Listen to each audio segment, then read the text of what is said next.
As we stand at the start of history, the majestic gates of Bovaird House draw us into a world that is frozen in time. Join us as we pass through the story and begin on a journey of discovery where each step serves as a time travel. Welcome to Bovaird House, a reminder of a past event period where history is alive and legends remain within its walls. When we first enter the house, you can see that there is a huge open space on the right side, whereas on the left side, there is a parking lot available for visitors. Moving forward, the first house you can see is Pendergast Longhouse. The Pendergast Longhouse is a rare cultural heritage resource built in the mid-18th and is one of the last known surviving log houses in the city. In the 1920s, the log house was clad in bricks which helped protect it for almost a century. It was built using square logs and split cuts, and it is a prime example of the time's creativity and simplicity in architecture. As you enter, the living room welcomes you with its crackling fireplace and vintage decor, creating a sense of warmth and nostalgia. A rustic iron fireplace utensil set, complete with tongs, a poker, and a shovel, stand as evidence of the early settlers' functionality.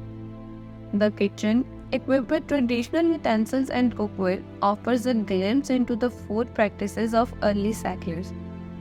The bedrooms, adorned with antique linens and attractive furniture, provide insight into the simple yet comfortable lifestyles of the time.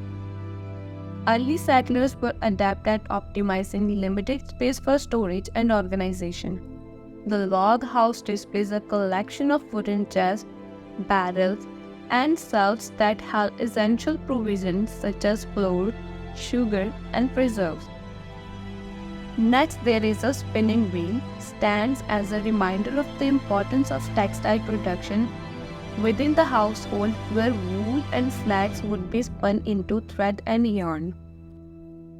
Every corner of the Pendergast log house whispers stories of resilience and resourcefulness. It reminds us of the challenges faced by early settlers in the Canadian uncultivated regions.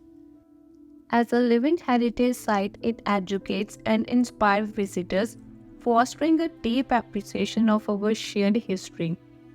The Pendergast Log House is more than just a building. It is a living narrative, a symbol of resilience, and a valuable resource for future generations to cherish and learn from. William and Mosey Bovaird lived at Bovaird House from 1940s until the 1980s. During that time, the surrounding area underwent substantial urban development. The couple became determined to preserve their home and property as historical landmark for future generations to enjoy. With no children of their own, William and Mosey formed a surviving member agreement whereby their home would eventually be donated to the city of Brampton. The official dedication of historic Bovaird House took place on June 27, 1990. Since then, the site has been maintained by the Friends of Historic Bovaird House, a volunteer community responsible for the restorations of the home. A visit to the home reveals hundreds of authentic and fascinating period artifacts, including furniture, costumes, china and silverware, books, tools, pictures, toys, linen looms, domestic items, and even one-horse open sleigh. The Bovaird House is indicative of the architectural structure preferred by the wealthy and powerful in the middle of the 19th century. This is to say, it is distinctly Georgian in nature. Indeed, it encompasses of all the general characteristics associated with the style, including the hipped roof, a chimney on both sides, and large windows. The Bovaird House was originally a farmhouse, as hard as that might to be believed from its surrounding today. Still, the architecture and the rooms inside the house still strongly reflect this heritage. It is also constructed of red bricks, which was taken out of the nearby quarry.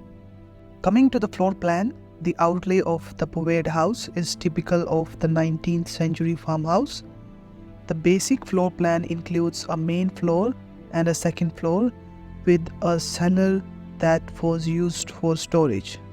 The second floor includes 4 bedrooms and also includes the area in which the laborers who would have worked on the farm would stay during the busy season.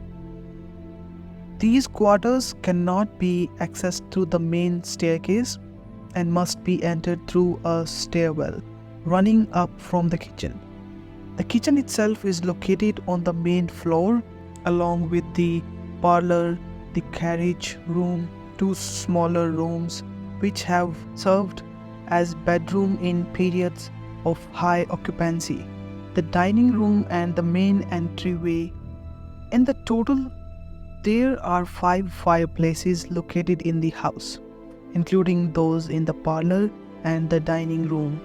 The kitchen includes an authentic Dutch oven. The house has been redecorated and refitted throughout in order to give visitors an idea of what life would have looked like domestically for an upper-class Canadian family in the 19th century. Wood planking is used on the floor and each room contains period furniture as well as several artifacts located throughout the house. So, as we enter this big garden, the first thing we notice is how large it is. It's clear that the people who took care of it over the years really loved it and worked hard on it. Among all the green plants, we found not one but 2 places where they used to grow vegetables like tomatoes and other crops. It reminds us of a time when people had to rely on themselves for food. It's interesting to think about the many generations that worked on these plots, taking care of the land and enjoying the harvest. But it's not just the farming that's interesting. There are other nice things in this garden. We saw a gazebo, a cute little building under tall trees. For those who doesn't know what a gazebo is, it's a roof structure that offers an open view of the surrounding area. Gazebos were invented to provide outdoor shelter for family and friends, making sitting outside a more comfortable experience. It must have seen many quiet moments and maybe even some romantic meetings. It's a peaceful place where you can sit and enjoy the calmness of the surroundings. In the garden, we also saw bird food hangings in different trees. This helps the local birds by giving them food and making the garden more lively with their sounds. As we kept on looking around, we found something from the 20th century which was a brush breaker. We got little information about this tool which was mentioned on the tool itself. So it said that it was discovered on the Lundy's farm, Brampton. Darius McClure had purchased the property in 1895 and worked the land until selling the farm to the Francis Lundy in 1920. The Lundys farmed for the ensuing 90 years. This farm implement, built by the fledgling International Harvester Company, was used in the preliminary plowing of the farm fields in the preparation for crop plant. It also, in conclusion, the Bovaird house tells the story of Brampton's old days. It's been around for a very long time, seeing our own town change and grow. With its fancy old style design and the tales of the Bovaird family who lived here, it shows us what life was like back then. The Bovaird house isn't just a building, it's like a museum that's alive and teaches us things. Everyone is welcome to visit and go back in time thinking about the history that shaped our today. It's where history feels real, reminding of the lasting impact of those who came before us.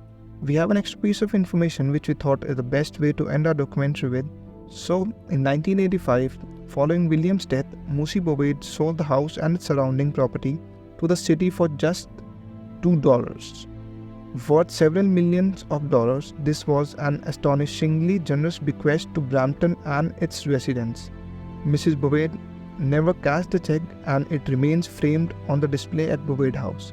The present-day historic Bovaird House operates as a local museum and nostalgic venue for many seasonal events. It is operated completely by volunteers who give tours, organize fundraising, and continue to furnish the house with antique items and maintain the property with the help of our donations.